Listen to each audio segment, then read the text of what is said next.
Hola, Ranting Dragon aquí con un nuevo video, con un mensaje muy importante para la humanidad. Larga vida al patriarcado. Estoy medio en broma, pero va conectado a la temática del video, por eso es que tengo que empezar con ese chiste. De hecho, el título del video creo que lo explica. Y es que se dice mucho que el patriarcado tenía oprimidas a las mujeres, bla, bla, bla, bla, bla. Siempre que algo malo pasa con las mujeres, te salen con que es por el patriarcado. El feminismo, de hecho, tiene como núcleo argumentativo las quejas hacia el patriarcado. El patriarcado lo es todo y es la fuerza maligna por excelencia ante el movimiento feminista. Y pues de hecho sí le ayudó a las mujeres. Pero no en la forma en la que tú te imaginas, porque van a decir, ay, entonces quitarles los derechos. No, es que el feminismo no les dio derechos. Es que todos esos derechos que se atribuye el feminismo se los dio el patriarcado. Independientemente de si usas la cronología de Zeno o la de Ernest Belfort Bax, Zeno afirmando que el feminismo se inicia en los 70s y Ernest Belfort Bax afirmando que de hecho se inicia en el siglo XIX. Independientemente de cuándo determines tú que tiene origen el feminismo, la gran mayoría de los derechos que el feminismo afirma aportar a las mujeres preceden ese periodo. Porque la gran mayoría de los derechos que obtuvieron las mujeres ocurrieron previo al siglo XIX, siendo el único derecho que obtuvieron las mujeres, de hecho, durante el siglo XIX, el derecho al sufragio, o sea, al voto, al cual el feminismo tampoco contribuyó. Si analizamos la postura de Zeno, no contribuyó porque ni siquiera existía. Si analizamos la cronología de Ernest Belfort Bax, no, no contribuyó porque estaba muy ocupada haciendo otras cosas. En todo caso, el dichoso movimiento de las sufragistas en Inglaterra fue de hecho contraproducente al feminismo, digo, al derecho al voto de la mujer, cosa que tanto Zeno como Ernest Belfort Bax han explicado en sus trabajos. Específicamente en el caso de Ernest Belfort Bax, es en las obras que son de hecho de donde baso la cronología, las obras The Fraud of Feminism y The Legal Subjection of Men. Y en el caso de Xeno es en sus videos justamente sobre feminismo que explica cómo es que, pues no, o sea, no hubo ninguna contribución de parte del feminismo a los derechos de la mujer. O sea, ambos, por donde lo veas, ambos dejan claro que el feminismo no contribuyó a los derechos de la mujer. Y hay muchas cosas. Voy a tratar de hacer el video corto y recomiendo que vean el video de Seno para que entiendan más. Pero hay muchas cosas que demuestran que el feminismo no contribuye en nada. Y curiosamente el patriarcado sí. Hay que empezar por lo que yo considero que es lo más importante al respecto. Para que se entienda cómo es que el patriarcado podría contribuir al beneficio de las mujeres, hay que entender cómo es realmente el patriarcado. El patriarcado es que el papá toma las decisiones y el gobierno es una figura paterna. Por lo que básicamente es los hombres toman las decisiones, pero no siempre es algo malo. Sobre todo si tienes un buen papá, lo cual no todos tenemos. Pero los nobles casi siempre tienen un papá que al menos para ellos es una buena persona, aunque para el resto del mundo sea un pedazo de escoria vil y repugnante. Y es ahí donde el patriarcado benefició a las mujeres. ¿Cómo? Bueno, simple. Los papás les daban todo a las hijas entre los nobles, y entre la clase baja y la clase media, pues las mujeres estaban igual que los hombres en muchas situaciones, excepto lo del voto. Aquí es donde se pone interesante, porque el voto influye, pero curiosamente tampoco los hombres tenían todos el derecho al voto. Es algo que también hay que hacer énfasis para entender cómo es posible que el feminismo tampoco contribuyera a eso. Contribuciones que tuvo el patriarcado a los derechos de la mujer son en su mayoría en la esfera legal. Curiosamente, esta idea de que las mujeres no tenían derechos antes del feminismo es una mentira. El feminismo te va a vender esa idea para convencerte justamente de que no, es que si nosotros las mujeres no tendrían derechos. Y nótese que uso el plural neutro por una razón. Porque en el feminismo no hay solo mujeres, nunca ha habido solo mujeres, desde su fundación había hombres. Ya sea que uses la cronología de Zeno o la de Ernest Belfort Bax, yo uso la de Ernest Belfort Bax porque el güey lo vivió y porque es más viejo. Entonces, se podría decir que me inclino por elegir a una fuente más antigua y que le tocó verlo. Que de hecho lo escribe en, como ya dije, The Fraud of Feminism, The Legal Subjection of Men. Tenía artículos, por ejemplo, en lo que se llama Feminism in Extremis. Y son, pues, escritos en un contexto de la Inglaterra victoriana. Entonces, como él lo vivió, le voy a dar más crédito a él. Para allá voy. Aguanten. Usando la cronología de Ernest Belfort Bax, desde un principio había hombres dentro del feminismo. Y muy específicamente la mayoría eran de hecho los esposos y parientes de las feministas de aquella época. Sí, no eran mujeres empoderadas y solas que podían hacer todo sin necesitar de un hombre. Eran mujeres que manipulaban a hombres para entrar en la política sin entrar en la política, porque en cuanto a cosas como el parlamento, por ejemplo, era más difícil que una mujer entrara en la política porque no había mujeres votantes. Y hay una historia detrás de eso. No muchas. Hay una historia detrás de eso y tiene que ver con la verdadera razón por la que a las mujeres no se les daba el derecho al voto y por la que a una mujer inteligente no se le daba el derecho al voto, pero un palurdo de mierda sí. Que eso sí está mal, pero es por una razón. Las mujeres no votaban porque los dos requisitos para votar eran ser parte de haber participado en el ejército, ya sea en servicio directo o indirecto, que era algo que todos los nobles tenían porque todos los nobles recibían entrenamiento militar, o tener propiedades, que era algo que todos los nobles tenían. Entonces, las mujeres que tenían propiedades no tenían acceso al servicio militar, porque a las mujeres no se les dejaba participar en el servicio militar para que no fueran a la guerra, para que no se fueran a morir.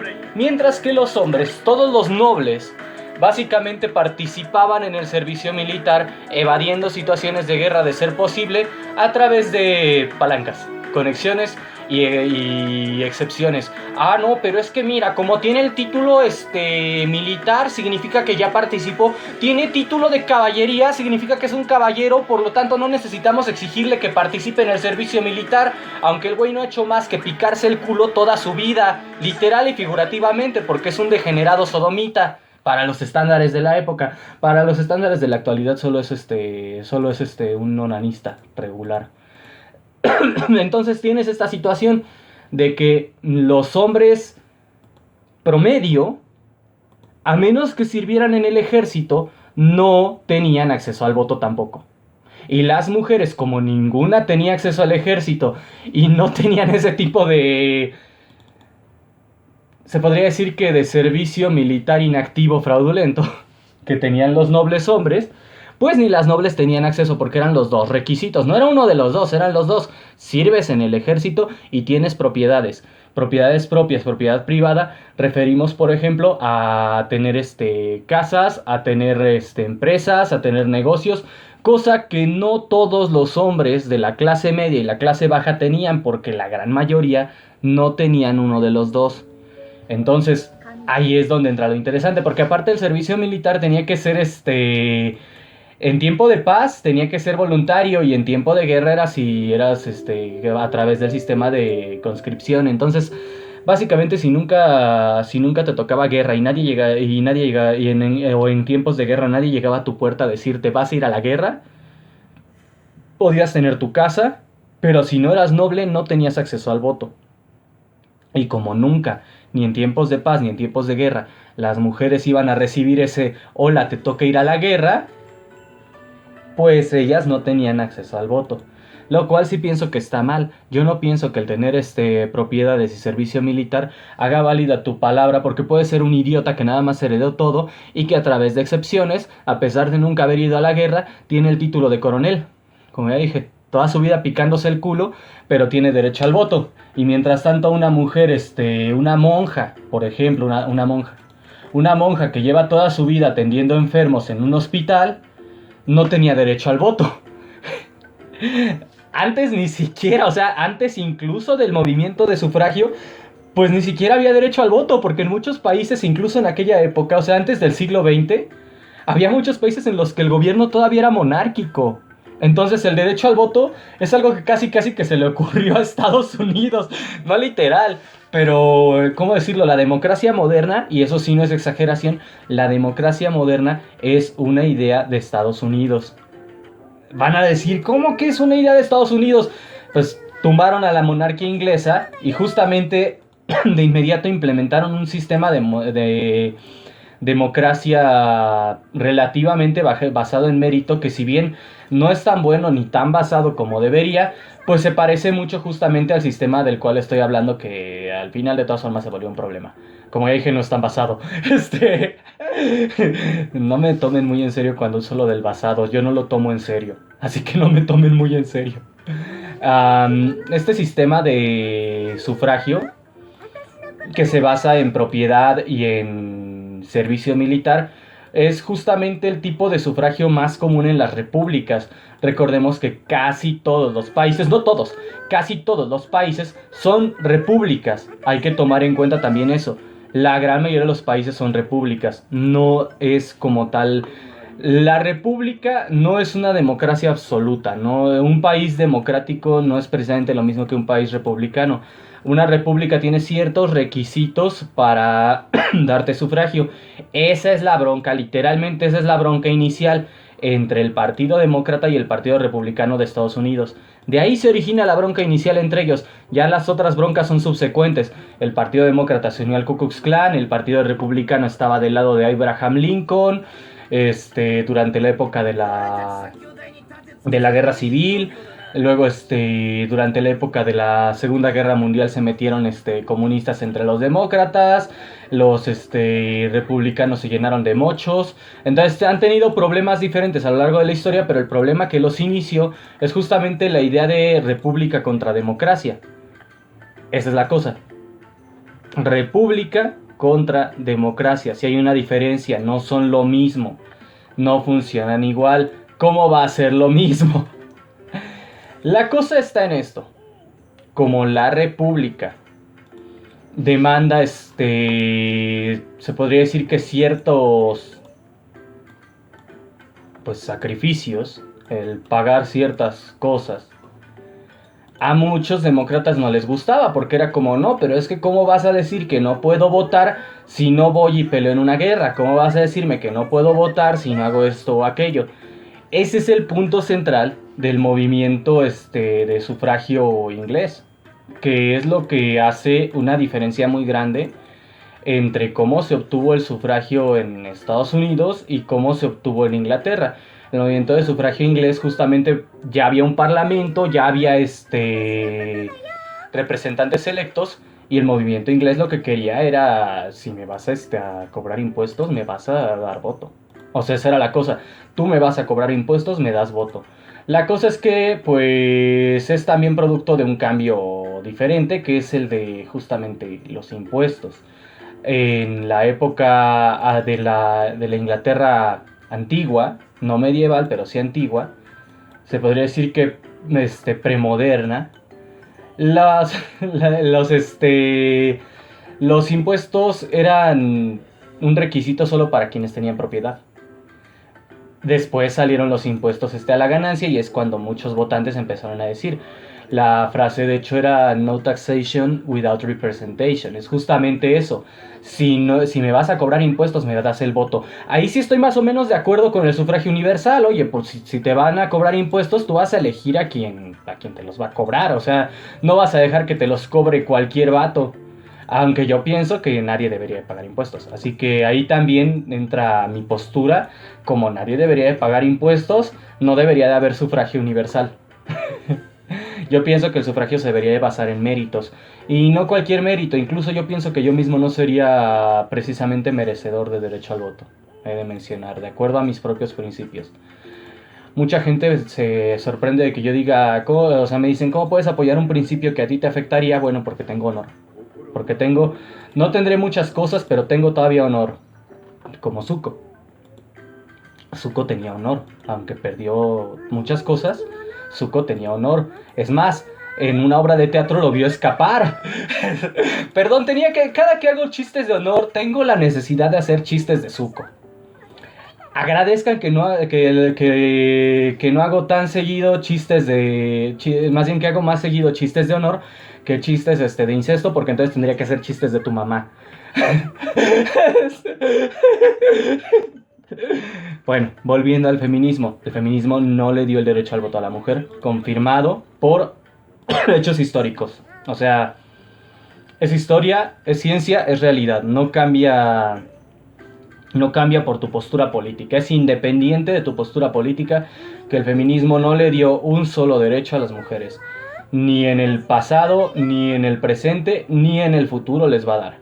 O sea, el feminismo lo único que les da es excusas, resentimiento y deudas. También el feminismo no les dio el derecho a la propiedad. Como dije antes, cuando mencioné que las mujeres no iban al ejército a pesar de tener propiedad y que por lo tanto no llenaban el requisito para, para poder votar, se habrán preguntado, ¿y de dónde sacas que tenían derecho a propiedad? Bueno, de que lo tenían. Pero era distinto a lo que vemos ahora. Como ya dije, los nobles eran los que tenían la mayoría del derecho a propiedad. O sea, tanto hombres como mujeres. Si tú no eras noble, no tenías acceso a propiedad privada. Así de simple.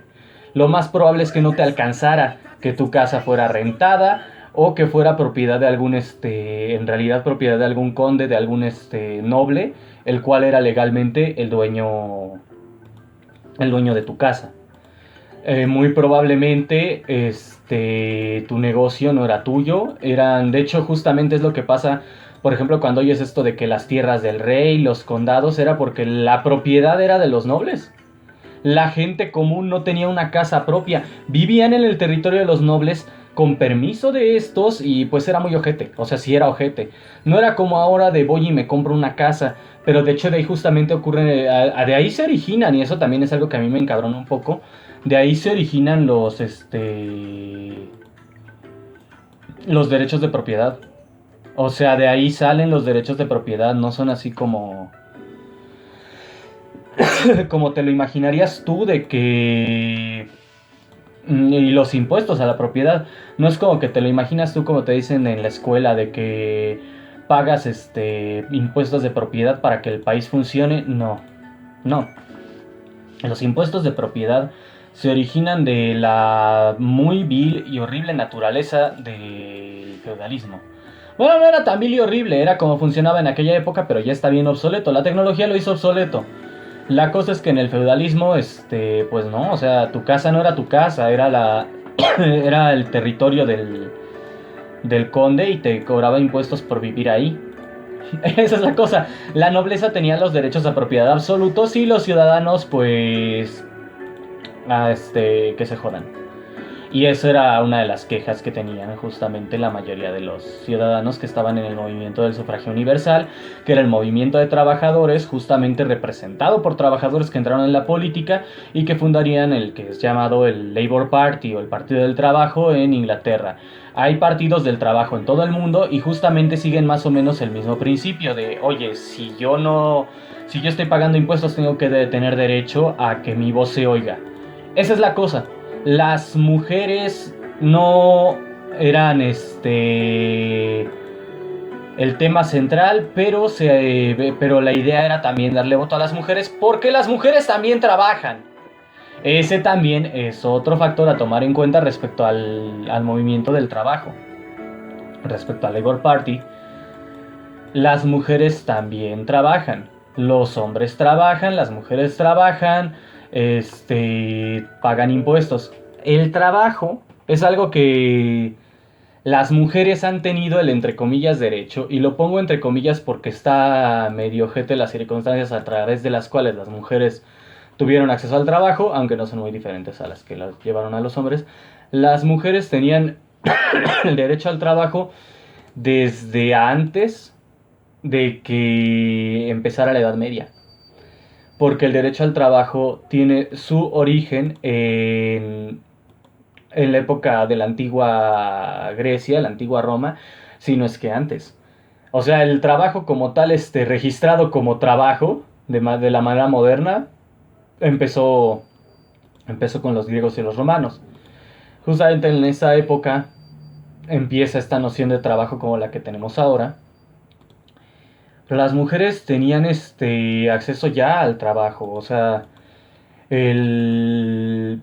la cosa es que el acceso al trabajo no era a trabajo glamoroso, porque como ya dije, pues los trabajos buenos se los quedaba la gente noble, los cuales la mayoría los heredaban. Entonces quienes estaban protestando que el derecho al trabajo, que no sé qué, lo que querían eran puestos políticos. Lo que querían eran puestos políticos que antes eran hereditarios y a los cuales las mujeres aún no habían entrado, pero siempre iban a entrar eventualmente. La revolución industrial fue lo que contribuyó a que entraran, no el feminismo se robó el crédito. En cuanto al trabajo en general, o sea, porque eso hablamos del trabajo en puestos, como dije, cargos políticos. Fue la revolución industrial y no el feminismo el que llevó a eso. En cuanto al trabajo, como, ¿cómo decirlo? General, en cuanto a la noción general de trabajo, o sea, de tener un empleo. Las mujeres y los hombres siempre han sido parte de la fuerza de trabajo porque las familias heredan puestos. Entonces, si tu papá era panadero, probablemente tu hermano iba a ser panadero y tú ibas a ser panadera. Y tu esposo a lo mejor era herrero y entonces tu panadería y su herrería iban a estar juntas. O a lo mejor tú heredabas justamente, a lo mejor te casabas muy joven, no lo sé, a los 10 11 12 13 14 años. Y en lugar de volverte panadera como tu papá, tu esposo te enseñaba a trabajar en el campo de la herrería y ahora los dos son herreros. De ahí surgen apellidos justamente compuestos laborales como lo son Smith, como lo son como los Baker, que son apellidos en inglés porque era donde era muy común de hecho. Pero aquí en los países hispanohablantes, justamente apellido como Herrera, ¿de dónde creen que salió? De que a alguien le tocó que su mamá trabajaba en eso, no es broma. De que a alguien le tocó que su mamá trabajaba en eso. Cualquier apellido que tenga referentes laborales viene de la familia, viene de la profesión de la familia. Y en el caso del español, si tiene marcadores femeninos, significa que quien le heredó ese puesto a su familia era la mamá. Entonces sí, las mujeres tenían acceso al trabajo desde antes de la Edad Media. O sea, ya tenemos trabajo desde antes de la Edad Media. El voto separado del feminismo. Explicado tanto por Ernest Belfort Bax como por Seno, que los movimientos, o sea, el movimiento que declaraba como feminista Ernest Belfort Bax, que era justamente estos movimientos de las sufragistas y el Social Purity Movement, todos estos, no tenían, no tuvieron ningún efecto benéfico en el derecho al voto y pues de acuerdo con Seno ni siquiera existía el feminismo todavía, entonces no hubo ninguna contribución del feminismo al derecho al voto. Siguiente punto, educación. Empieza de la Edad Media al Renacimiento, el derecho a la educación de la mujer. Lo que pasa es que la educación hasta la Revolución Industrial era dividida por sexos, o sea, era segregada por sexos, y aparte tenía el rasgo de que no era pública, o sea, no era del Estado. Había educación gratuita, pero no era del Estado. Entonces, la mejor educación siempre la iban a tener las hijas, o sea, en cuanto a mujeres. En cuanto a hombres también, pero estamos hablando aquí de la comparación de lo que afirma el feminismo con la realidad. En cuanto a mujeres, la mejor educación siempre la iban a tener las hijas de los nobles. Siempre iba a ser la educación que tuviera la hija de algún rey, de algún conde, de algún ya ni siquiera con título, pero de algún hombre que trabaja en el gobierno. Aquí es donde se pone interesante, porque aquí es donde justamente el patriarcado realmente le dio mucho poder a la mujer en comparación con el feminismo, porque el patriarcado les aseguró educación. El papá era el que se hacía cargo de la educación de la hija hasta que ella se casaba. Ahí es donde se pone divertida la cosa. Dependiendo de la economía que tuviera el marido y las metas del marido, o lo que es lo mismo si tu marido era un ojete, ya te chingaste. Tenías incluso un mejor futuro que una universitaria de ahora. Lo voy a poner así. La esposa de Antoine de Lavoisier, de la cual ya he hablado antes, Marianne Palsé, Se casó con Antoine a los 13 años. Algunos dicen que 14 años, pero es porque al parecer fue básicamente 13 camino a cumplir los 14. Era lo normal en aquella época, era legal de hecho. Y yo pienso que de hecho funcionaba porque le fue muy bien a ella con ese matrimonio. Gracias a que se casó con alguien que al parecer tenía afinidad con sus intereses. Y que de hecho fue la razón por la que el papá los emparejó, porque llegó un güey cincuentón, literalmente como no había ningún impedimento legal, llegó un güey cincuentón a pedir la mano en matrimonio de la hija, pero pues al señor Paul como que no le latió el vato, o sea, no le pareció conveniente y buscando a ver con quién casarla rápido, pues escogió una persona con la que tuviera afinidad ella, que fue Antoine. Entonces, básicamente llegó el papá, ya lo conté de hecho en un video. Llegó el papá y fue como, hija, ¿te quieres casar con Antoine? Claro, ¿por qué no? Antoine, ¿te quieres casar con mi hija? ¿En serio? Porque no me lo esperaba. Sí, sí, sí, es que necesito que alguien se case con ella y eres el único en el que confío. Ok, ya tengo una loli. Bueno, no, probablemente no reaccionó así de inmediato, pero sí fue como, pues ya me saqué de encima la bronca de no estar, de estar soltero. Ya arreglé mi vida. Ya tengo dinero, propiedad y una esposa, ya tengo la vida hecha. Entonces, para los dos para la familia entera fue sumamente conveniente hasta que ocurrió la Revolución Francesa, que es donde justamente el matrimonio terminó porque mataron a Antoine. Hasta que la muerte los separe fue la frase que selló su destino, porque la muerte los separó. La cosa está en que como Mariano Antoine se ve que tenían afinidad porque de hecho ya tenía los mismos intereses educativos que él en cuanto a las ciencias. Ella se volvió su asistente, pero también con ese propósito él pues le financió su educación y no solo en lo que fueran los intereses de él, porque dirías, no, pero entonces nada más se enfocó en los intereses de él, no. Claramente era de que básicamente ella le pedía, enséñame esto, y él se lo enseñaba o pagaba porque alguien se lo enseñara. Porque porque el mismo Antoine le pagó educación en cosas en las cuales él no tenía habilidad. Por ejemplo, en idiomas, que fue algo que ella de hecho usaría más tarde para traducir sus obras por voluntad propia. Le pagó también en lo que en lo que es el campo de las en el campo de las artes, que ella aprendió piano, aprendió pintura, porque se lo pidió Antoine y Antoine dijo, pues sí, tenemos el dinero y eres mi esposa y te quiero, así que sí lo voy a pagar. Entonces él básicamente le financió toda su educación a esta chica. Si le hubiera tocado un esposo ojete o un papá ojete, y sobre todo si se hubiera quedado soltera, en el caso de que tuviera un papá ojete, se hubiera quedado soltera mucho tiempo, le hubiera tocado un esposo ojete o un papá ojete, probablemente pues no hubiera servido más que para hacer bebés la chica. Pero de hecho, justamente no tuvieron hijos porque los dos estaban bien enfocados en su carrera. No es cierto, no es broma. Ellos dos, a pesar de que, o sea, no me imagino, son franceses. Yo no me imagino a franceses del siglo que era 16, 17 no teniendo sexo. Entonces, son franceses. Probablemente tenían una vida sexual, pero probablemente no eran lo suficientemente cautelosos de no tener hijos para no arruinar sus hábitos científicos, si no es que hasta las mismas investigaciones químicas que hacían los dejaron estériles. Recordemos que Pierre y María Curie se murieron investigando juntos como pareja. Así que sí, parejas en la ciencia. De hecho, he de decir, porque muchos dicen esto de, ay, no, las mujeres en la ciencia, ay, no, los hombres en la ciencia. Parejas en la ciencia, bro. Ahí está la clave. Nada mejor, aunque probablemente no van a dejar descendientes. De hecho, la esposa de Newton no participaba en las... Creo que sí tenía esposa o no me acuerdo, pero las mujeres en la vida de Isaac Newton, no me acuerdo si su esposa o su hermana o quién, no participaban en las actividades científicas del señor Sir Isaac Newton y le tenían miedo a sus actividades científicas porque el güey sí se quedó medio... El güey un día salió, después se encerró en su laboratorio un mes, salió diciendo que había creado un homúnculo, platicó con él, se asustó y lo mató porque se dio cuenta que el homúnculo no tenía alma y por lo tanto tenía inclinaciones malignas. O sea, sí, yo creo que esa es la diferencia entre el esposo con complejo de Lolita y afinidad por la ciencia y el güey que se echa manzanas en la cabeza. Estoy distorsionando mucho los hechos para hacer el chiste.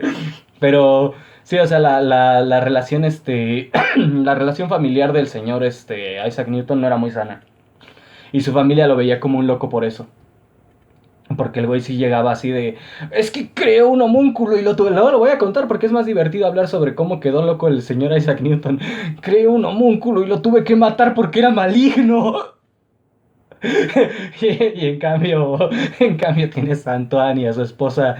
Bueno, hoy vamos a trabajar en el laboratorio y a las 6 llega tu instructor de piano. Entonces era una pareja funcional y no creaban homúnculos juntos.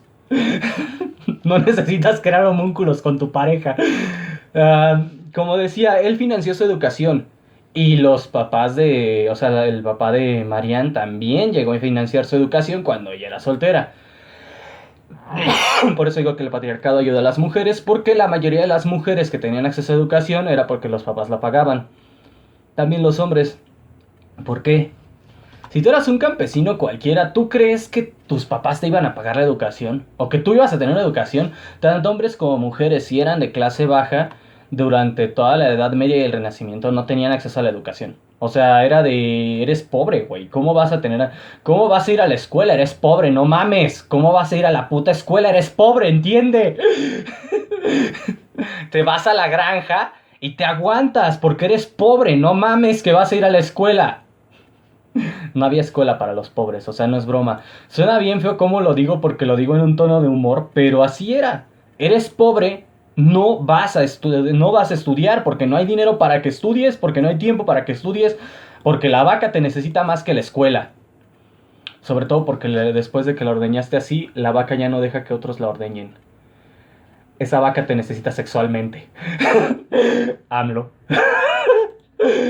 Tenía que hacer el chiste. Espero que entiendan que la mayoría de estos chistes ofensivos son porque siento una compulsión de hacer chistes ofensivos y no por querer hacerle daño a otros. Pero no es una compulsión en el sentido compulsivo tipo, ¿cómo se dice? Tipo, este... No es una compulsión en el sentido de tipo así como síndrome de Tourette. De que tenga una compulsión mental, es una compulsión de que soy un lépero.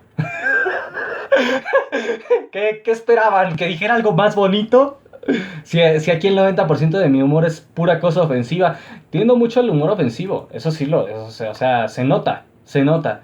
Lo manejo mejor ahora, pero antes era de decir cosas objetísimas. Volviendo a lo que decía, si tú eras pobre, no ibas a tener acceso a la escuela, o sea, escuela, cabrón. Si ni siquiera tenemos para pagar el tratamiento de tu hermanito que tiene un ojo hecho mierda por un accidente en la granja. Y tú quieres ir a la escuela. Mira, el cabrón quiere ir a la escuela. La escuela, para el ciudadano promedio, era una fantasía inalcanzable. Una fantasía tan inalcanzable como esa fantasía que tienes de casarte con una celebridad. Nunca va a suceder, hermano. Nunca va a suceder. Y si sucediera es porque las cosas cambiaron mucho. Porque para que tú vayas a estar con una celebridad, tendría que pasar algo demasiado legendario. Y no va a pasar aún. Y si pasa, si llega a pasar, vas a sentir que tu vida cambió mucho. Esa es la cosa. La gente promedio no tenía acceso a la educación, tanto hombres como mujeres. Entonces el argumento de no, pero es que el feminismo le dio educación a las mujeres. No, no. La revolución industrial causó cambios que hicieron que justamente tanto hombres como mujeres tuvieran acceso a la educación. Uno de esos cambios, y fue muy crucial, es que ahora la gente, el capitalismo de hecho, fue uno de los contribuyentes a esto, es que ahora la gente promedio podía ir a la escuela.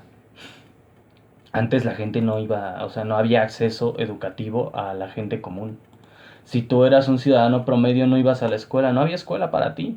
¿Por qué iba a haber escuela para alguien común como tú?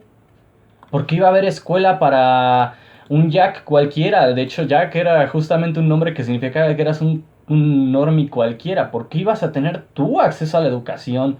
Pinche normie de mierda. ¿Por qué ibas a tener tu educación? A ver, esa es la cosa. Cambió el sistema mucho. A través de la revolución industrial y del capitalismo, la gente empezó a ver que la escuela era una inversión monetaria importante. La gente empezó a ver que la escuela daba dinero, que la escuela daba ventajas. Y aparte se volvió necesaria por la revolución industrial, porque justamente muchos trabajos ya requerían de educación. Requerían de que tú supieras leer, escribir, tener conocimientos matemáticos, etcétera.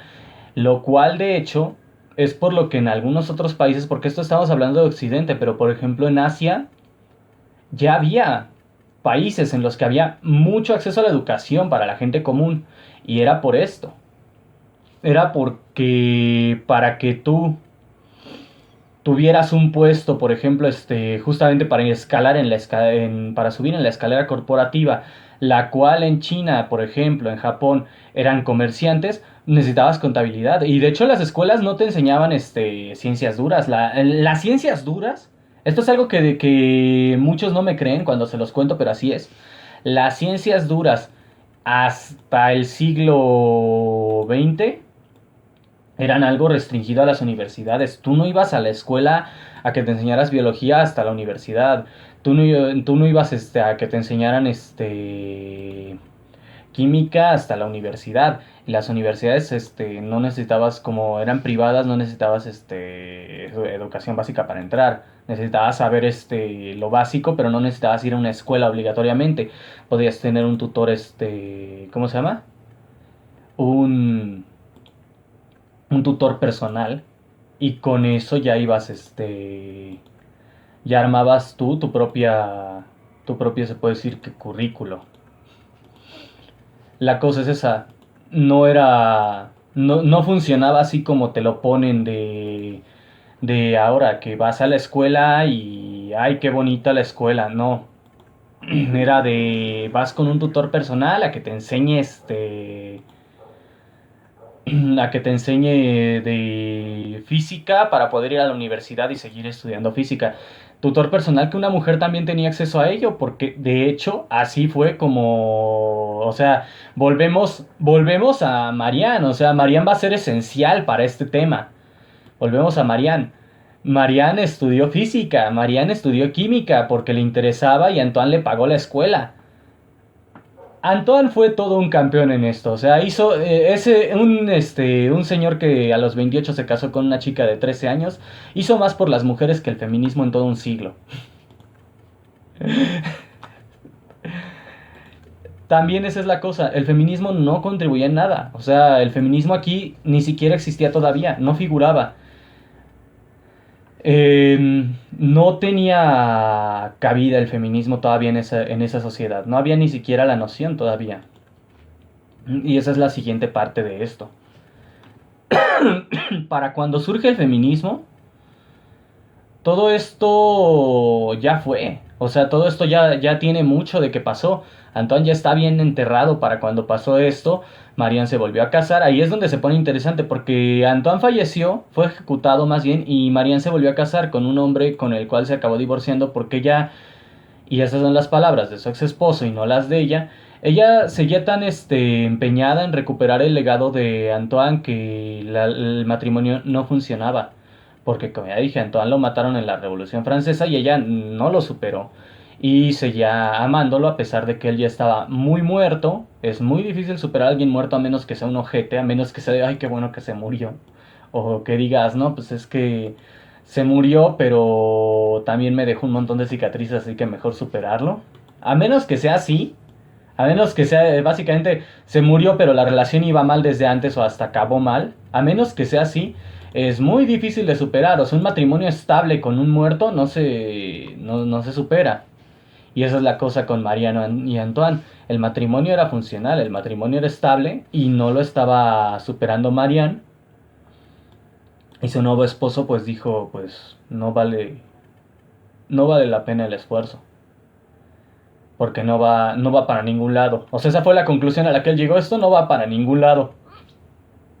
Y así fue como terminó ese segundo matrimonio, pero él de hecho, como sí se llevaban bien y él sí la amaba, de hecho él le siguió dando dinero para que ella pudiera financiar la restauración del legado de Antoine, porque él mismo entendía el valor de eso.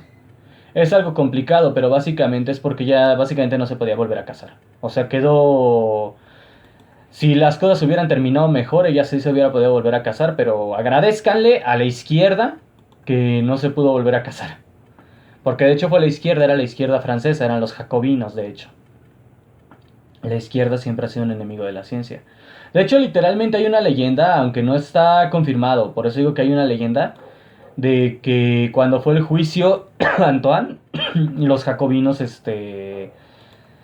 dijeron que la igualdad era más valiosa que la ciencia y por eso lo iban a matar. O sea que fue la decisión de matarlo era porque la igualdad era más valiosa que la ciencia, supuestamente. O sea, es lo que dicen, ¿no? Que la decisión la tomaron los jacobinos bajo esa premisa. Que si es verdad o que no, no sé. No sé porque yo no estuve ahí. Pero de hecho, algo que sí se sabe es que tras la Revolución Francesa, una persona sí dijo que la muerte de Antoine le costó más a la humanidad de lo que le habría costado tener a alguien que participó para la monarquía, que fue por lo que lo mataron, bajo el argumento de es que este güey es parte de la monarquía. O sea, fue esa la razón por la que lo mataron a él, no por otra cosa, sino porque él era parte del sistema monárquico y eso no le gustó a los revolucionarios. Los revolucionarios básicamente era como si tú te alías con la monarquía te tienes que morir, así de simple. Por eso es que lo mataron a él. Ahora bien, cuando murió él, pues lo primero que hizo Marianne fue preservar su legado. No le importó nada más, se puede decir, y por eso es que se disolvió el segundo matrimonio, aunque terminaron en buenos términos, porque pues digamos que era imposible para para el nuevo esposo vivir así, o sea, era como, es que no se puede, o sea, una relación así no va para ningún lado. Entonces él decidió disolver la relación por eso. Ahí va también algo más interesante que es esta parte de la propiedad privada, porque justamente es donde entra el tema. El feminismo dice que no, pero es que la propiedad privada era algo a lo que las mujeres no tenían acceso. Mentira, una mentira enorme, una mentira espantosa y enferma. Las mujeres tenían acceso a la propiedad privada, tanto así que de hecho justamente Marianne tenía acceso a propiedad privada por parte de lo que le dejó Antoine tras morir. Lo poco que pudo recuperar, más bien, porque la gran mayoría de lo que le había dejado Antoine se lo llevó el gobierno, se lo llevó los revolucionarios. Aquí la gran maldad del mundo fueron los pinches revolucionarios. Aquí los malos fueron la Revolución Francesa. Así de simple. La Revolución Francesa fue un gran contribuyente a la destrucción cultural de Europa. Al menos debido a la muerte de Antoine de Lavoisier. Las mujeres ya tenían acceso a la propiedad privada y de hecho las mujeres ya tenían acceso a la política, que es algo que también el feminismo afirma mucho, que no, que las mujeres no tenían acceso a la política. Bueno, te va a sorprender lo que te voy a contar, porque sí lo tenían, tan es real que tenían acceso a la política, que cuando el feminismo emergió, ya había una mujer en la política. Y no cualquier mujer, la reina. Justamente la reina de Inglaterra ya tenía un puesto de reina para cuando el feminismo apareció por primera vez en la política. El movimiento feminista emerge básicamente durante el periodo justamente de la era victoriana, cuando la reina ya estaba a cargo. Incluso yo me atrevería a decir que si bien la reina se les oponía, esto es algo también curioso, la reina se les oponía, si bien la reina se les oponía, es muy probable que fuera debido a la reina que el movimiento, o sea, que el movimiento inspirara, o sea, porque, oye, es que una mujer gobierna Inglaterra, por lo tanto las mujeres pueden gobernar, por lo tanto las mujeres deben de gobernar. Las mujeres pueden gobernar, ya había una reina en Inglaterra, pero se extendió más allá de la lógica, se extendió a, por lo tanto las mujeres deben gobernar. Las mujeres ya tenían poder político. Eso porque era hereditario, de hecho.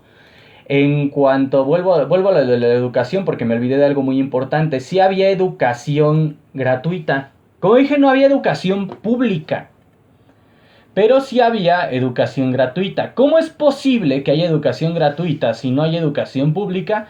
Bueno, eso es simple. La educación gratuita de aquella época eran las iglesias. Las iglesias nos daban educación gratuita antes de que el gobierno lo hiciera. El gobierno lo hizo justamente durante la separación de Estado e Iglesia, porque querían tener control sobre la educación, porque la Iglesia no debía de tener control sobre la educación por el laicismo. Pero antes de eso, cuando el gobierno ni siquiera daba educación gratuita, ni pública, la educación gratuita era aportada por las iglesias. De hecho, la educación en un principio era aportada casi solo por las iglesias. Para ser más específicos, la educación gratuita surgía de cosas, o sea, de acontecimientos, por ejemplo, que fueron cambiando cómo era la iglesia. Por ejemplo, muchos eclesiastas eran científicos. O sea, no estoy exagerando cuando digo que eran científicos. La mayoría de los religiosos eran hombres y mujeres de ciencia. Y digo hombres y mujeres porque, de hecho,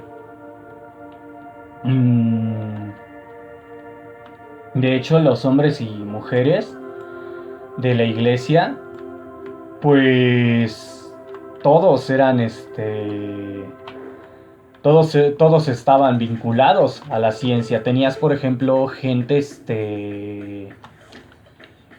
que se dedicaba a vender no a vender, digo, a enseñar biología, química, ¿qué más? Todas las ciencias naturales eran propiedad de la iglesia. Y es que había una razón para esto.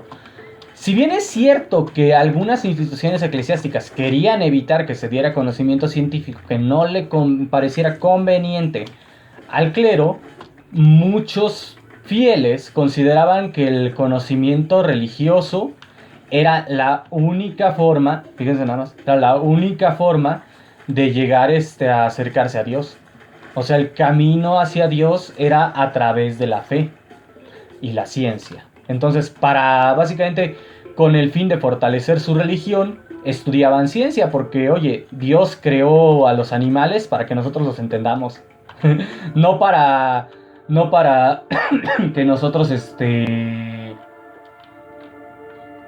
no para que nosotros, nos hiciéramos pendejos nada más, creyendo ciegamente. El propósito del estudio de la ciencia por parte de la religión era básicamente el estudio del entendimiento de Dios, porque para ellos Dios era el mundo. Por esto, muchos religiosos justamente fundarían escuelas e instituciones educativas o se dedicarían a las ciencias, y muchos de ellos, debido a esta dedicación, fundarían universidades y se recibirían el mérito de ser de los primeros en fundar instituciones educativas en el mundo.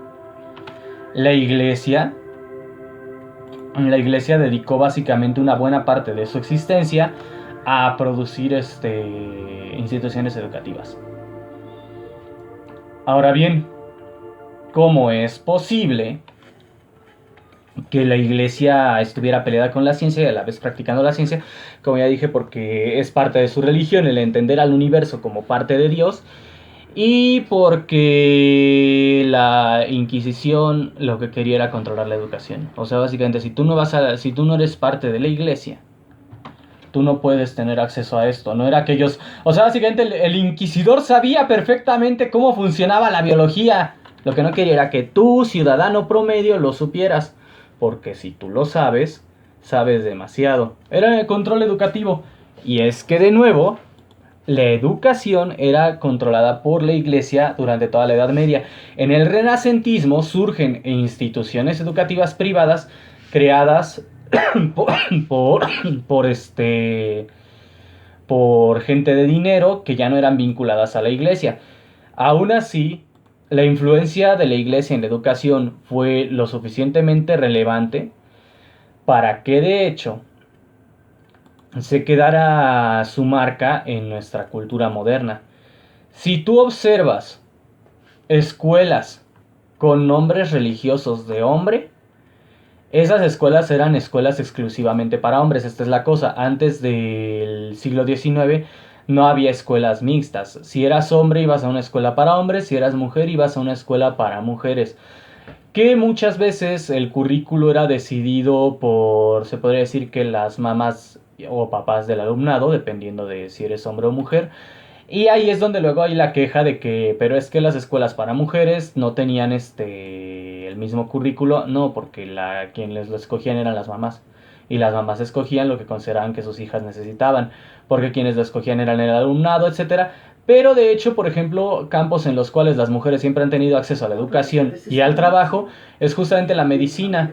Campo en el cual en la medicina aplicada, en la investigación es menos común, aunque también más común, pero en la medicina aplicada las mujeres siempre han sido un tanto cuanto dominantes como parte de la fuerza de trabajo, porque las mujeres tienen un interés en cuidar la vida, o sea, tienen una inclinación, no digo que todas, pero hay una inclinación biológica natural a la preservación de la vida entre las mujeres, entonces son las que básicamente la medicina es lo suyo, como predisposición. Obviamente alguien me va a decir, pero ese es sexismo, no sé qué. No, esa es la realidad. Hay ciertas predisposiciones de temperamento. Obviamente que no todas las personas son así. Y afortunadamente había educación privada, la cual le podía proveer a justamente esas mujeres que tuvieran, por ejemplo, una inclinación más por las ciencias naturales, una inclinación más por las artes, no, por las artes no, porque las artes ya estaban justamente en la educación de las escuelas de mujeres, una inclinación más por las ciencias duras, una inclinación más por la tecnología, pues afortunadamente había instructores privados que les podían enseñar eso. Nótese, instructores privados, ya no escuelas. Pero en cuanto a escuelas, muchas, por ejemplo, escuelas de mujeres enseñaban artes, enseñaban algunos campos de ciencias naturales. Dependía mucho de la escuela. Las escuelas con mejor educación en todo el mundo, para mujeres específicamente, eran escuelas de monjas. Si tú ves una escuela justamente que tuviera un nombre de mujer, una universidad sobre todo con un nombre de mujer, existente previa al siglo XIX, lo más probable, o sea, no lo sé, digamos, instituto, no lo sé, Universidad Santa Teresa, lo más probable es que era justamente una escuela de monjas, una universidad en la cual las monjas iban a estudiar incluso ciencias naturales, con el propósito de entender mejor al universo, para entender mejor a Dios, bla, bla, bla, bla, bla. Todo el rollo de ser religioso. La cosa es que la religión no estaba en contra de la ciencia como te lo pintan, sino que quería monopolio sobre la ciencia. Por eso los inquisidores, básicamente, si tú no eras del clero y tenías conocimiento científico, iban contra de ti no por el hecho de que fueras realmente un servidor del maligno o alguna cosa así, sino porque ellos tenían que tener monopolio sobre las ciencias duras. Con el propósito de preservar ese monopolio, tenían que asegurarse que nadie, absolutamente nadie, fuera del clero tuviera demasiado conocimiento sin que ellos lo autorizaran, y muchos de ellos con buenas intenciones descubrirían la forma de autorizarlo, justamente ofreciendo sus servicios educativos de manera privada a los nobles. O sea, básicamente la ciencia y la religión no están tan peleadas como creemos, pero están lo suficientemente peleadas para que pensemos que lo están. Acceso a educación, acceso a propiedad privada, acceso al trabajo. El acceso a propiedad privada de hecho empieza con el Renacimiento, cuando los nobles empiezan a separarse más del Estado y más de la Iglesia, que las mujeres ganan acceso a propiedad privada, justamente las mujeres nobles, porque papi me dejó la casa. Papi me le dejó la casa a mí, su hija. Bueno, estamos hablando de una hija hipotética. Porque el abuelo me heredó estas tierras a mí, la condesa. Entonces sí, sí hay cambios en eso. O sea, sí hay cambios en cuanto a eso. En cuanto a que, en efecto, las ciencias naturales, la ciencia, digo, si hay cambios en cuanto a la propiedad, en cuanto a la educación, acceso a las ciencias naturales, acceso a las ciencias duras, dinero, poder político, todo ya estaba antes del feminismo, excepto el voto. O sea, excepto por el voto, todo lo demás, las mujeres ya tenían acceso a ello antes del feminismo. El problema está en que la mujer común ni sabía que tenía derecho a eso. O sea, básicamente es como que, ay, yo no sabía que podía tener acceso a educación. Bueno, sí, porque no había educación pública y eres pobre. No sabía que podía tener derecho a propiedad privada, porque eres pobre y ni tu casa es tuya. O sea, eres pobre y la casa es del conde. De hecho, de la condesa. Porque el conde se murió. Aparte también como muchos, no, muchas culturas occidentales eran patrilineales, los nobles se esmeraban mucho en que el hijo se quedara con la mayoría de lo importante, pero era como, no, pues es que, o sea, literal tu casa es de la condesa, porque el conde, el verdadero conde, que es su hermano, le dejó control total sobre estas tierras en específico, porque justamente las familias nobles eran así de, no, pues ya se me hizo bien pesado manejarlo todo. Mira, mis hermanos, a ti te dejo esta zona, a ti te dejo esta zona, y yo controlo, básicamente divido en dos. Le dejo una a mi hermano, otra a mi hermana, y ellos me responden a mí. Yo sigo siendo el jefe, pero básicamente ya esos territorios son de ellos, pero ellos me sirven a mí. Estratificación de puestos. Justamente los cargos administrativos eran algo exclusivo de los nobles. También era eso. Oye, es que no sabía que yo podía ejercer un cargo administrativo. Sucede que nadie podía hasta hace 5 meses que empezó la revolución industrial.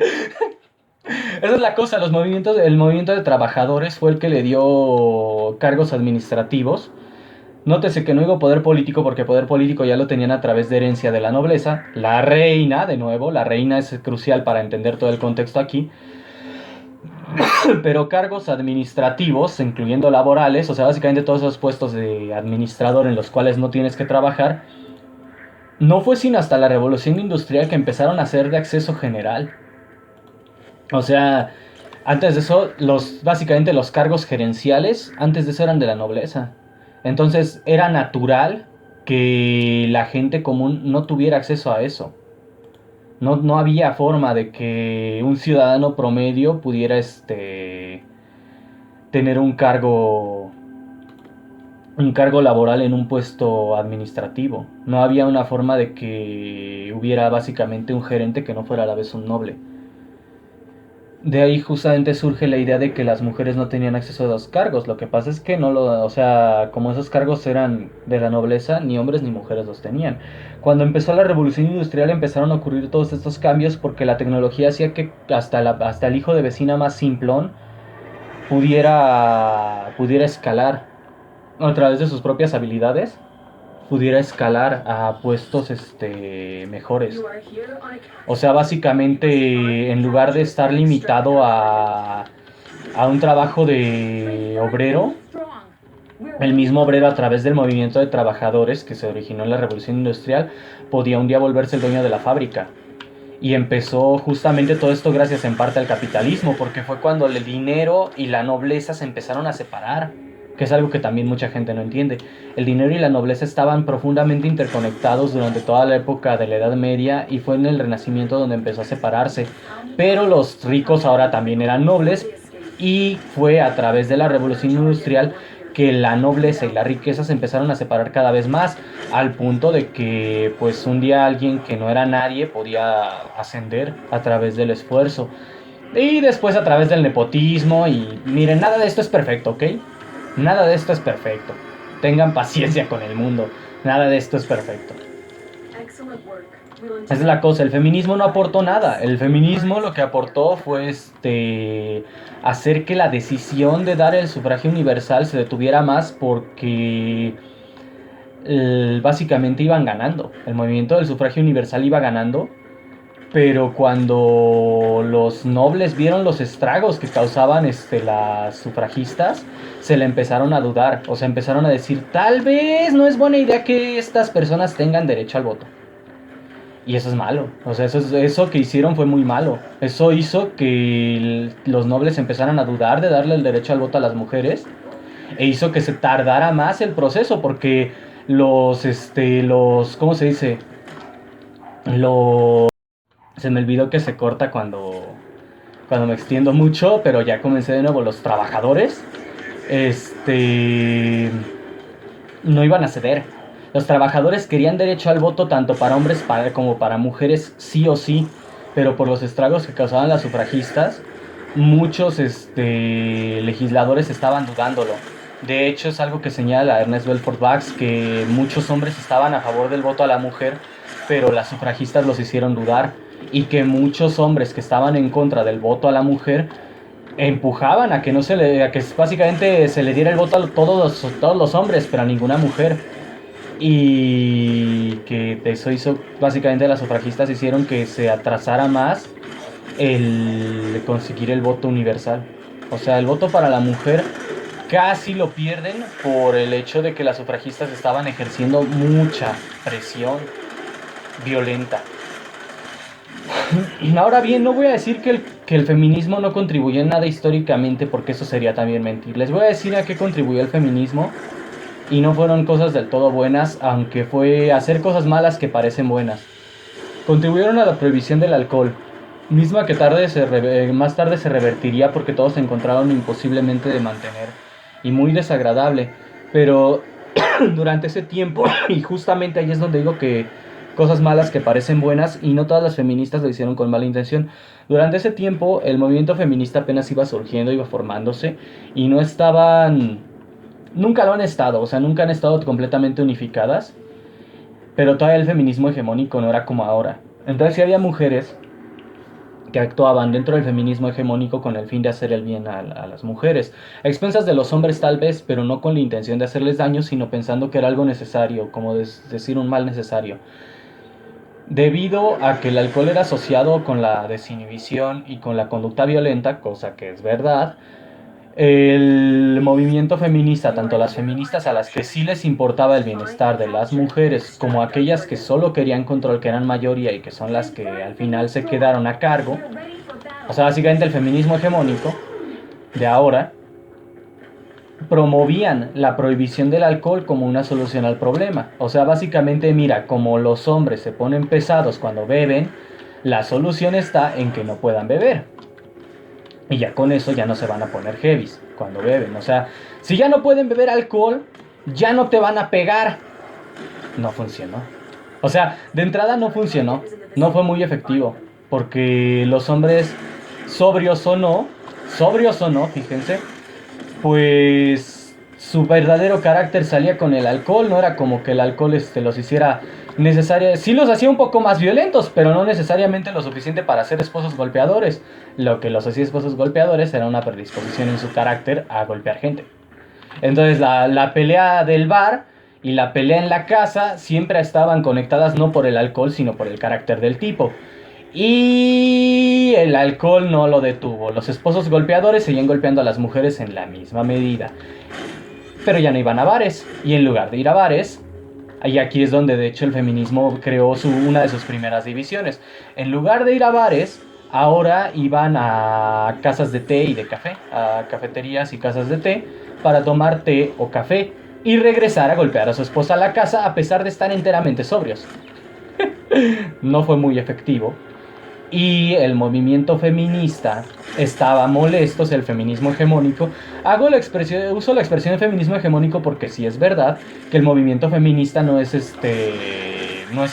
nunca lo ha estado del todo unificado, y existe lo que se le llama el feminismo disidente, que son justamente mujeres feministas, la mayoría mujeres. No he visto un solo hombre que no sea parte del feminismo disidente. Yo mismo no me consideraría parte de eso porque considero que el feminismo hegemónico es mi enemigo y el feminismo disidente no es mi asunto. O sea, en el sentido de que no es un enemigo, pero tampoco es algo que yo tenga la necesidad de defender, porque mi agenda es muy distinta, mi agenda es de libertad absoluta.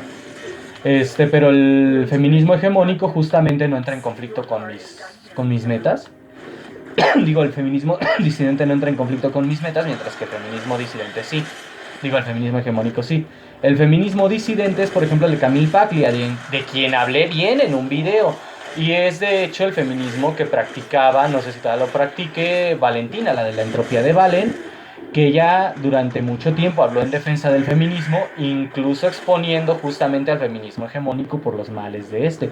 De hecho, de ahí aprendí, básicamente aprendí la división, porque decía, es que cómo puede ser que haya gente buena que se llame feminista y que realmente haga buenas acciones y que vea lo que está mal en el feminismo. Bueno, porque existe el feminismo disidente y el feminismo hegemónico, que se separaron justamente, o sea, la primera separación entre estos dos movimientos justamente se originó durante la Revolución Industrial, como ya dije, tras la prohibición del alcohol. El feminismo hegemónico se podría decir, cometió el crimen, y sí, crimen, de, de proponer el quitarle libertades a los hombres. ¿Por qué? Al feminismo hegemónico le molestaba mucho, y lo digo en serio mucho, que los hombres que ya no bebían alcohol iban a las casas de té, iban a los cafés, en lugar de estar sirviéndole a las mujeres. Y esa era la queja. Es que no dejaron los bares, pero no trabajan más, ni más duro. Dejaron los bares, pero no obedecen. Esa era su queja, no es broma. Se quejaban de eso. Dejaron los bares, pero no son obedientes. ¿Por qué estos hombres no son obedientes? Bueno, pues porque nunca lo fueron. Y entonces dijeron, bueno, pues la solución es prohibir el té y el café, prohibir las casas de té, prohibir las cafeterías. Y ahí es donde el feminismo disidente dice, no, prohibimos el alcohol pensando que iba a prevenir violencia de pareja, violencia intrafamiliar. Pensamos que prohibir el alcohol iba a ayudar. No ha sido muy efectivo, y en parte es porque la gente que bebe y la gente violenta no son siempre la misma persona. No ha cambiado mucho, y de hecho ha cambiado que ahora hay alcohol ilegal en las calles. El feminismo no hizo bien con prohibir el alcohol, querían prohibir el té y el café, y fue donde surge, se puede decir que por primera vez, el feminismo disidente a decir, no, es que la idea no es chingar a los hombres, la idea es beneficiarnos a nosotras. De nuevo, la idea no es chingar. Esa es la diferencia entre el feminismo disidente y el feminismo hegemónico. El feminismo hegemónico dice, los hombres tienen que obedecer a las mujeres. El feminismo disidente dice, la idea no es chingar a los hombres, es nuestro beneficio. Si les afecta o no, ya es otro asunto, pero la idea es nuestro beneficio, no a expensas de ellos. Entonces, si algo no nos sirve, pero los jode a ellos, no lo queremos de todas formas. Otra cosa que contribuyó al feminismo fue el incremento de la edad de consentimiento sexual, algo que curiosamente no era con el propósito, y de hecho las leyes todavía no se habían reajustado. Entonces, la idea era básicamente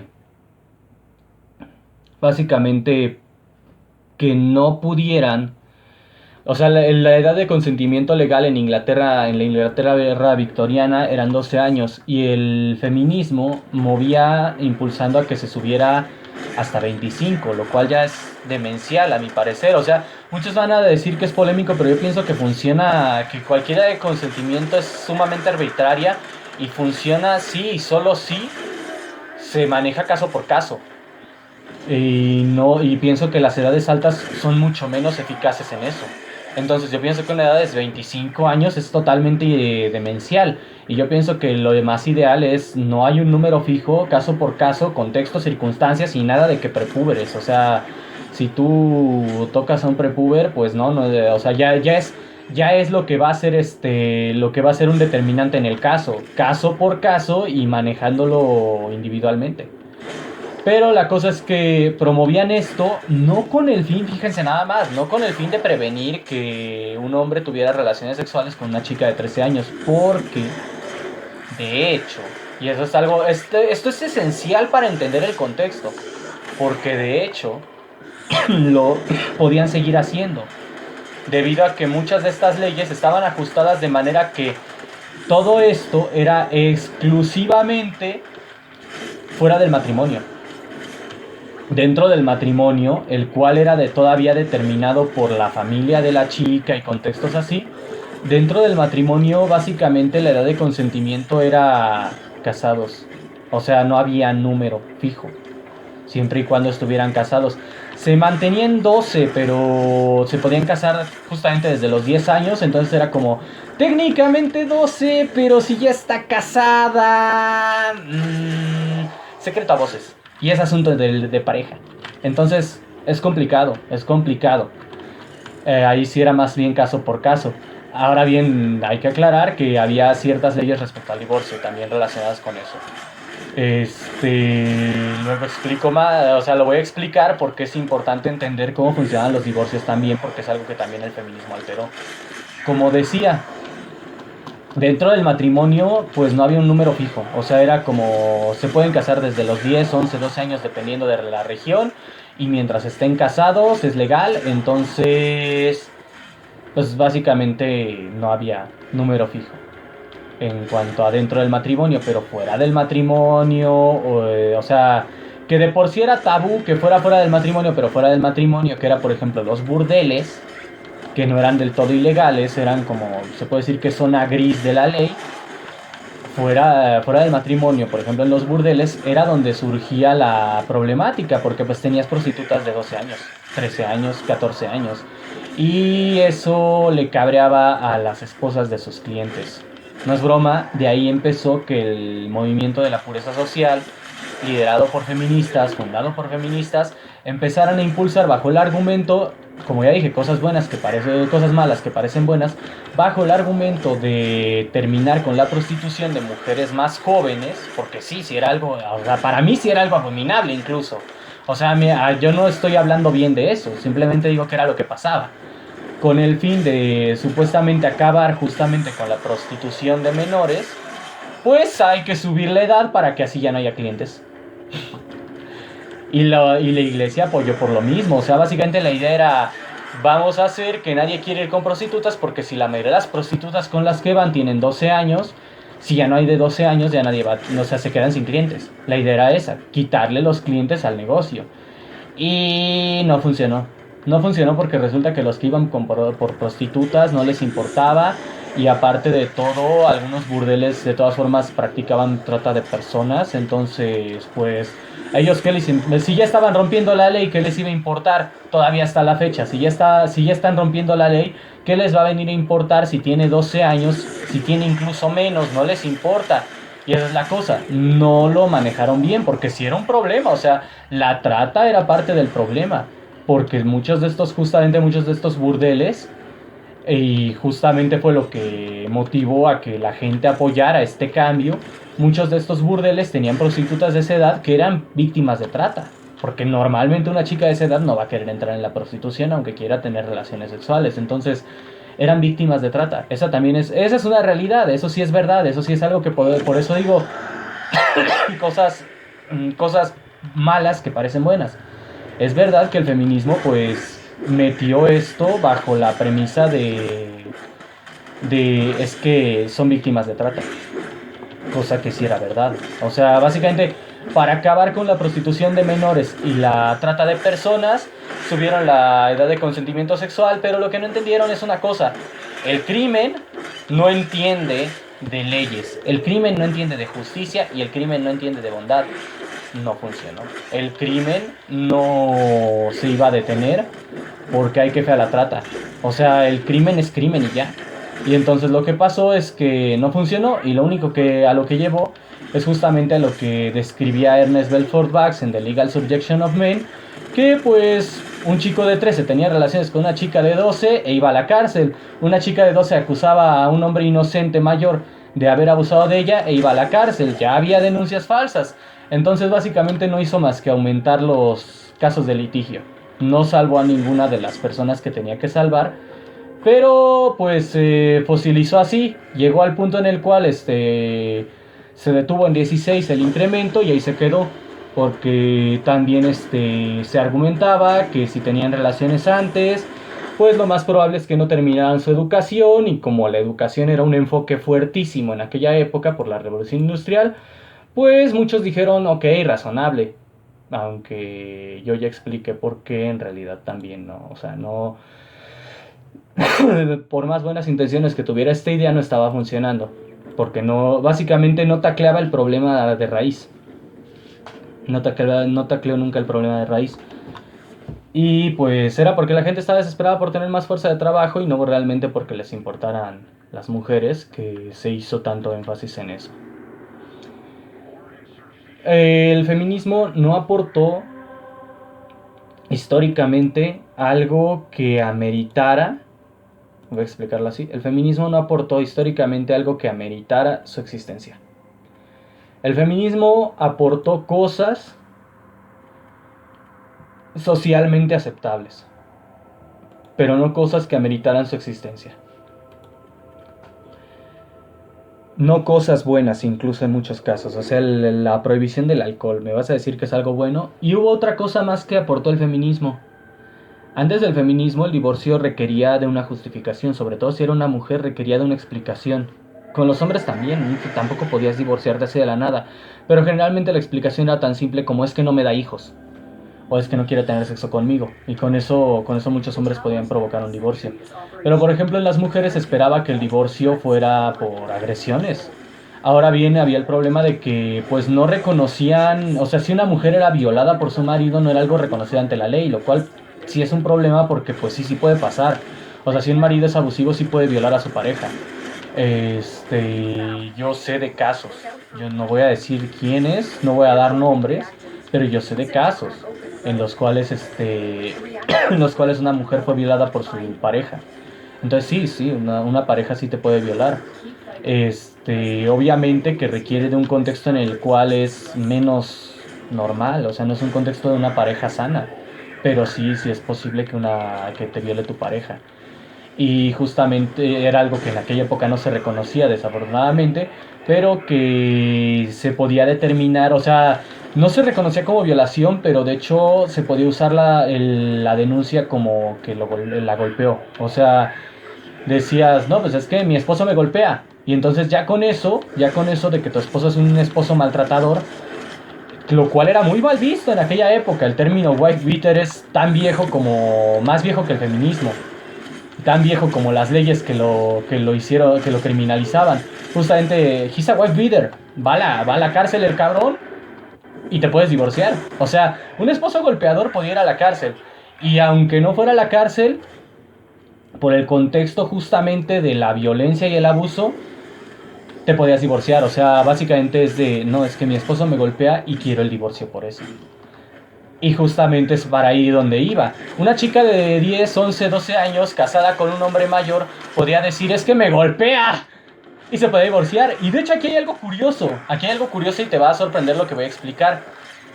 Una mujer podía divorciarse de su marido bajo la siguiente razón: no tiene vigor. ¿Qué significa no tiene vigor? Lo siguiente: no se le para el pito. Una esposa podía acusar a su marido de pito chico o de impotente como una forma de declarar que no era un buen esposo y que por eso se quería divorciar. No tiene vigor, no se le para. Y como el matrimonio tiene el propósito de tener hijos, ¿cómo voy a tener hijos con este güey que no se le para? Entonces, una chica de 10, 11, 12 años en una situación de matrimonio, ya fuera decisión voluntaria o arreglado, podía ir o sea, no era tan simple porque siempre el litigio ha sido pesado y siempre ha sido en favor de las personas más viejas, pero podía sacarse de ese matrimonio si realmente era miserable en él, diciendo, es que el señor, porque ya está grande, tiene 40, o sea, tengo 10 y el cabrón tiene 40 y él no tiene vigor. Y ya con eso se le acaba la jugada al viejo de tener a una novia de 10 a los 40. Entonces se podía divorciar la mujer, pero con con el feminismo se crea esta idea de divorcio sin causa, o sea, de que quiero el divorcio, sí, pero ¿qué? ¿Le pasa algo a tu relación? ¿Es un mal esposo o es impotente o qué? No, quiero el divorcio, punto. Y entonces muchas mujeres se divorciaban sin ninguna razón. O sea, nótese que digo que el maltrato de pareja, ciertas conductas ya desde el Renacimiento estaban consideradas como terreno de divorcio. Excepto, claro, en culturas donde era prohibido. Pero, por ejemplo, justamente los ingleses no tenían prohibido el divorcio. El divorcio es una institución muy inglesa. En particular porque uno de sus reyes se aseguró de que así fuera. Justamente esa era la bronca entre la iglesia anglicana y los católicos. Los católicos no permitían el divorcio y los anglicanos sí. Porque los anglicanos fueron fundados por un güey que quería el puto divorcio. Porque su esposa no le daba hijos. Pero resulta que el problema era él. El problema, el problema era él. Pero la queja era que su esposa no le daba hijos. Fíjense nada más que pendejo. O sea, justamente el güey era el que tenía que divorciarse y mató a muchas esposas antes de empezar a divorciarse. De hecho, legalizó el divorcio porque le dijeron, oye, es que no puedes matar a tu esposa solo porque a ti no se te para el pito bien. En serio, no puedes matar a tu esposa solo porque tú tienes problemas de erección. Y por eso es que legalizó el divorcio, porque oye, es que no, es que tengo que divorciarme, porque si no, ya no me dejan matar a mi esposa, ya no me dejan enviudar a gusto, me tengo que divorciar. Y pues allá va el divorcio. ¡Ah! ¡Fallé! ¡Qué mierda! Soy pésimo.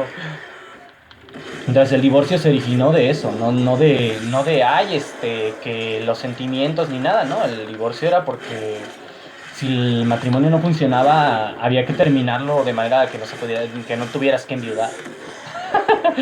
Porque si el matrimonio no podía ser hasta que la muerte los separe cuando uno de los dos es una mierda, así de simple.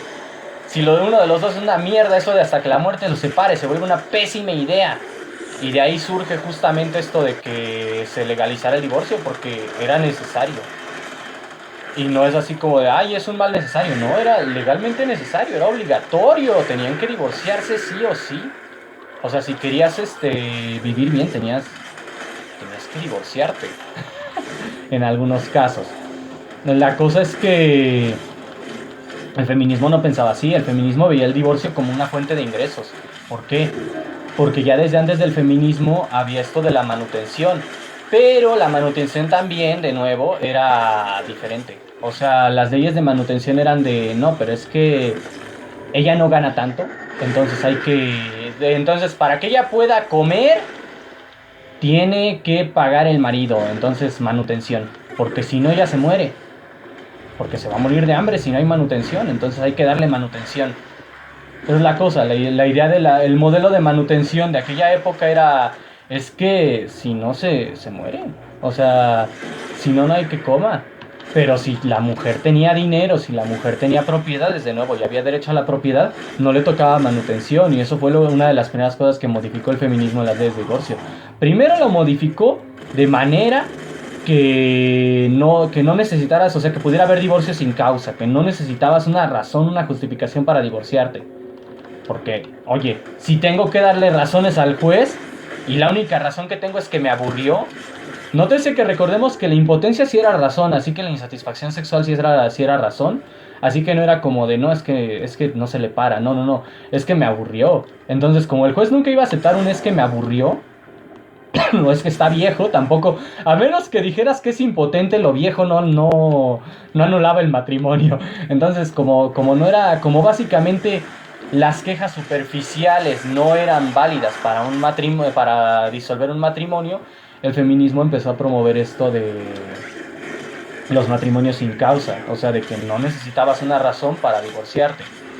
Aparte, y esa es la segunda razón por la cual se hizo eso, de que muchas mujeres veían justamente el matrimonio como una forma el divorcio como una forma de sacarle dinero a alguien para siempre. Ya desde esa época. Es lo que explica Ernest Belfort Bax en The Legal Subjection of Men. Inmediatamente las feministas, cuando se dieron cuenta que si tenías lana no podías aprovechar eso, que básicamente con dinero el divorcio se volvía una pérdida en lugar de una ganancia, empezaron a promover un sistema en el cual, aunque la mujer estuviera nadando en oro, el divorcio significa que el marido le tiene que pagar. Sí o sí. La manutención se paga aunque ella sea rica. O sea que básicamente hizo una injusticia. Y es de ahí que después surge otro cambio más en las mismas leyes. O sea, las leyes familiares fueron alteradas por el feminismo en contra de los hombres. El otro cambio que le sigue es el siguiente. Como las mujeres son las más indicadas para ser las madres, fíjense nada más, como las mujeres son las más indicadas para ser las madres, por ley, ahora la custodia se va a la mamá. O sea, la custodia de los hijos en automático se va a la mamá, a menos que se pueda demostrar que es peligrosa. Y yo les voy a decir una cosa, esa es probablemente una de las cosas más dañinas que ha hecho el feminismo. Y eso que todo lo que he dicho que ha hecho el feminismo son cosas a las que yo me opongo, pero esta es la que considero más dañina y cuando les explique por qué van a entenderlo. No siempre las mamás, y sobre todo cuando las que se divorcian, no siempre son muy buenas con los hijos. O sea, las que hacen divorcio sin causa, las infieles, suelen ser muy viles con sus hijos. Y las mujeres que el divorcio ocurre porque son inestables o peor aún, porque ellas son malas para sus hijos y aún así les dan la custodia. La mayor parte de los casos de abuso infantil que yo conozco de parte de padres a hijos han ocurrido en casas en las que la mamá tiene la custodia tras un divorcio y el padre no es el padre biológico. Maltrato por parte de la madre, descuidos por parte de la madre, que el padrastro viole a los niños, que un hermano viole a los niños. La gran mayoría de los casos son cuando la custodia se la queda una madre después de un divorcio. Y no hablo de mamás solteras específicamente, hablo de casos de divorcio. Porque vas a decir, entonces estás atacando a todas las mamás solteras. No, aunque sí también es más común que una mamá soltera tenga casos en los cuales el novio o el padrastro viole a los hijos. Y si hay muchos casos así, la mayoría de los casos se puede decir que en los que los hijos sufren, son casos en los que la madre es la que tiene la custodia total o la custodia mayoritaria, que el papá no está en la vida de los hijos. Voy a aclarar que no estoy diciendo que todas las mamás solteras son abominables. Sobre todo voy a hacer una excepción aquí muy clara a víctimas de violación y a viudas que suelen ser mucho más cuidadosas de estas cosas. Pero las divorciadas o las que nunca se casaron con el papá suelen tener proporcionalmente más casos de esto que las familias completas. Y esto en parte es por la desintegración familiar, de hecho. Así que no voy a decir así como es porque son mujeres, no, es por la desintegración familiar combinada con lo que yo diría que es una tremenda indiferencia al bienestar al bienestar de los hijos. O sea, son mujeres inestables. No es porque sean mujeres, es porque son mujeres inestables. Pero la cosa es esa. De hecho, las únicas víctimas de violación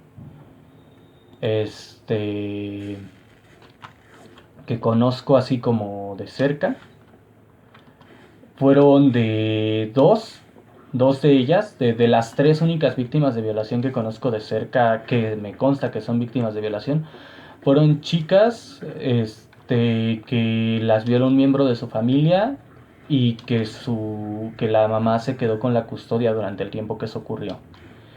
La otra fue una víctima también de un miembro de su familia a causa de padres negligentes. Entonces, no es así como de que haya sido algo bueno lo que hizo el feminismo, y mucho menos es como te lo pintan así de, ay, no, es que los hombres son violadores, la cultura de la violación. No, la gente inestable es el problema. De hecho, curiosamente, a estas chicas justamente fueron víctimas de lo que se podría decir pedófilos. Y ninguna de ellas fue así como que haya sido un hombre mayor fuera de su familia, sino un hombre relativamente joven dentro de su círculo familiar. Y esa es la contribución esa es la contribución del feminismo a las mujeres. Situaciones en las cuales las mujeres solo se ven en ventaja cuando son mujeres mayores con dinero. No cuando son niñas, no cuando son mujeres jóvenes, no cuando son pobres, no cuando quieren tener una vida estable con un hombre. No, mujeres mayores, resentidas y con dinero son lo único a lo que beneficia el feminismo. Es una mierda. Es el movimiento más enfermo que hay y yo creo que con este video lo dejé muy claro por qué me opongo. O sea, no me opongo por acusar, o sea, ¿me van a acusar de misógino? No, no es por misoginia. Si se dan cuenta, yo de hecho lo que he argumentado es que lo que ha promovido el feminismo no ha beneficiado a las mujeres y ha dañado a los hombres. Entonces, o sea, no beneficia a las mujeres más que a las mujeres viejas y con dinero, que son justamente el tipo de mujeres que fundaron el feminismo en el siglo XIX, o de acuerdo con la cronología de Seno, que de hecho no contradice tampoco esto, las mujeres que fundaron el feminismo en los 70s, que eran justamente universitarias viejas con dinero. Encuentro inhumana las contribuciones del feminismo a la sociedad, porque cuando digo, o sea, si tú contribuyes a la sociedad haciendo que sea más fácil que violen a una niña, haciendo que los hombres queden en la calle en la pobreza por andarles quitando dinero, alejando a los padres de sus hijos, haciendo que la única forma en la que las mujeres jóvenes tengan libertad sexual es a través de romper la ley, este haciendo que este ya se revirtió, es el único que se revirtió, pero haciendo que ni mujeres ni hombres tengan acceso al alcohol a pesar de que no es la causa de violencia doméstica. Si tú estás cambiando las leyes de manera que en realidad daña a hombres y a mujeres bajo el argumento de beneficiar a hombres y a mujeres, yo no te creo. O sea, yo no me la creo. Pero, y voy a hacer énfasis en el pero muchas de estas personas no lo entienden así. Muchas de estas personas procesan el movimiento como algo bueno. Y lo van a defender a capa y espada. Porque el feminismo se roba el crédito de cosas buenas que se han hecho por las mujeres, como es darles acceso a educación, como es darles derecho al voto, derecho a propiedad, acceso a trabajos bien remunerados, cosas que no le dio el feminismo a las mujeres, pero que el feminismo se atribuye con el propósito de convencerte de que eres mujer, por lo tanto necesitas del feminismo. Porque si el feminismo se vale de eso, de que las mujeres perciban esa necesidad, porque si básicamente si las mismas mujeres dicen yo hago mi propio destino y no necesito de tu organización, el feminismo se cae, el feminismo se va para abajo, adiós al feminismo. Si las mujeres dicen no necesito ya de tu autoridad, porque no me has dado nada o porque ya tengo lo que necesito, el feminismo se hunde. Y eso es lo que no quiere el movimiento feminista. Porque si el movimiento feminista se hunde, se les va el poder político. Y es todo cuestión de política. No es por el bien de las mujeres, no es por proteger a las niñas. Como ya dije, el feminismo al hacer leyes de divorcio tan inconscientes de priorizar el bienestar de los hijos, al revés las expone a que sea más fácil que acaben con la mamá equivocada en lugar de acabar con el papá, acaben con la mamá que no las quiere y que ella deje que no las quiere o que no le importa el bienestar de sus hijas. A lo mejor no es que las odie, pero a lo mejor no es consciente. O sea, es una madre que no es consciente del daño que causa y deja que las viole un tío, un hermano, un primo, un vecino, porque no es consciente, porque no le importa, porque no lo ve, porque su mente no lo procesa así, porque su mente lo procesa como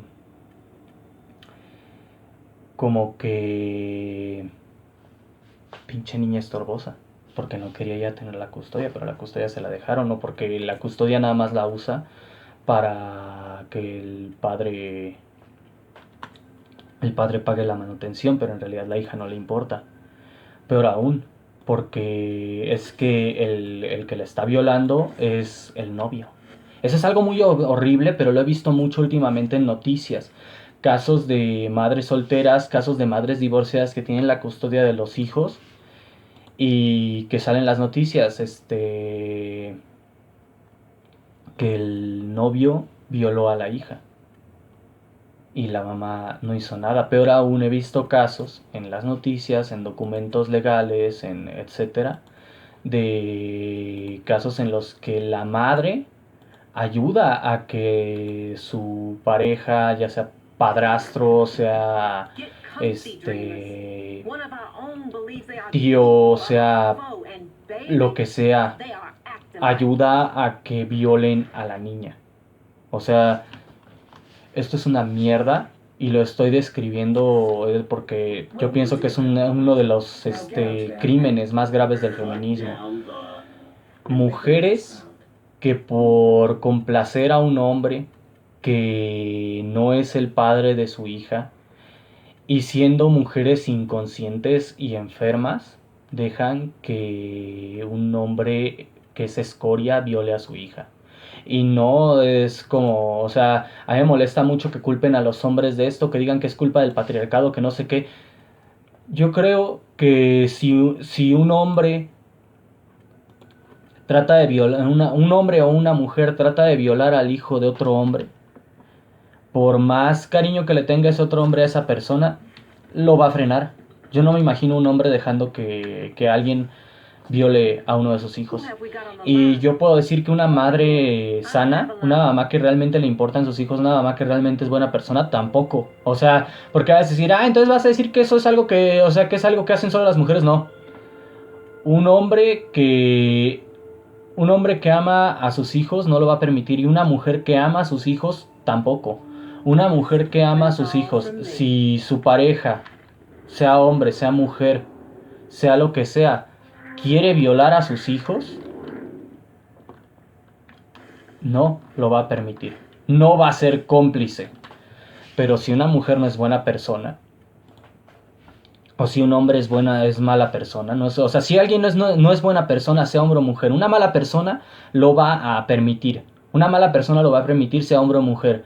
Una buena persona no lo va a permitir, sea hombre o mujer. Y el problema está ahí. El feminismo hace que se le dé por predeterminado la custodia parental a mujeres, sin ver si son aptas o no para tener la custodia.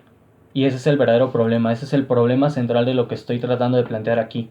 El feminismo hace que le den la custodia parental en automático a la mujer, sin importar si así debe de ser o si es una mala idea. Porque es política. Porque el feminismo es político. Porque el feminismo no le importan los individuos. Para empezar, hay dos cosas que hay que señalar sobre el feminismo en ese aspecto. Una es la regla ideológica que mantiene el feminismo muy marcada. Lo personal es político. Esta frase que justamente se usa mucho en temas de feminismo es el axioma central en el cual se basa el por qué no les importa el individuo, porque el individuo es político. Y entonces, por lo tanto, la política es lo que importa. El individuo no, el individuo es secundario a la política. Lo personal es político. La otra causa es el hecho de que pues no les importa, como ya dije, no les importan las mujeres, no les importan las niñas, les importa se podría decir que el aspecto político de la existencia de mujeres y niñas. No les importan las mujeres y las niñas, les importa la política vinculada a mujeres y a niñas, lo cual a mí se me hace espantoso. O sea, yo me quedo así como, ¿qué clase de movimiento enfermo y genocida se enfoca exclusivamente en un sexo? Pero a la vez, si no le da beneficios políticos a su movimiento, las personas de ese sexo no valen nada para el movimiento. Y ese es el feminismo. No valen nada para el feminismo las niñas. No valen nada para el feminismo las mujeres, si no cumplen con los intereses del feminismo. Porque el feminismo es colectivista, porque el feminismo es político, no es personal, porque lo personal es político. Cuando entiendes esa frase, entiendes por qué todo esto pasa, a pesar de que está muy mal. Entiendes por qué tiene sentido, a pesar de estar muy mal. Porque la lógica interna del movimiento es que eso no les compete. Eso no es la política que les interesa. Entonces no les interesa darle la custodia de una niña a una mujer que no la va a cuidar. Porque lo que les interesa es que no la tenga un hombre, aunque ese hombre sí la vaya a cuidar bien. Y entonces cuando pasa, cuando uno ve en las noticias, arrestan a pareja después de que se filtran videos de pornografía infantil en los que el padrastro está violando a una niña de 5 años. Y dices, es que qué mierda. Porque aparte hablamos de prepúberes, hablamos de violación. Cuando yo hablo de niños hablo de prepúberes siempre. Y hablamos de violación porque los prepúberes, no, bajo circunstancias normales, con excepciones que pues, son gente especial, no tienen libido tan marcada como un adolescente, por ejemplo. Y hablamos justamente de circunstancias en las cuales incluso la libido no se va a manifestar de manera normal, porque no es lo mismo. Justamente la libido de un prepuber suele ser más privada, más personal, más onanista con sus excepciones, pero justamente es, por ejemplo, no lo sé, un, un prepuber generalmente va a masturbarse, pero no va a practicar actos sexuales porque no tiene tanto interés, o sea, su interés es justamente individual, es personal, es privado, entonces es de que vas a encontrar un prepuber masturbándose, pero es muy probable que no quiera tener relaciones sexuales, menos aún con alguien de su familia, como es un padrastro, como es un hermano, como es un hermanastro, como es un padre, una madre. Y en las noticias uno ve, yo veo seguido noticias de que arrestan a una pareja porque la mamá grabó como el padrastro violaba a su hija. Y las anécdotas de que he visto de mujeres las cuales casi casi que bajo las narices de la mamá son violadas por un hermano, por un medio hermano, por un hermanastro, por un tío, por un primo.